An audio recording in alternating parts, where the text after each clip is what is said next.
Bell पर्यंत तमर कौलिक वृत्ति तमे जो कर्म पाई जन्म होइच से कर्म जो वंश कुलोद्भव यदि जन्म होइच तमे जदि करबनी ब्राह्मण से मुखामासीत बाहुराजन्य कृता हृदत से अध्वस्य पब्धाम शूद्र जायत। ब्राह्मण माने जदि जो कर्म पाई जन्म होइचंती जदि तांकर कर्म छाड़ीदेले समाज रूपक जो संसार अच्छी ताकू मार्ग देखेब किए मुंडटा जदि कहब मु पागल तो मार्ग देखेब किए। तेणु ब्राह्मण को स्पेशल अभिशाप दिखाई तमें जितेबाला पर्यंत कौलिक वृत्ति करनी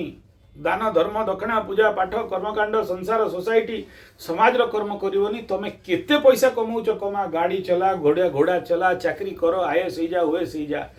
भिखारी बनईदेवी बोली लक्ष्मी माता कहते मु क्या कहली भिखारी।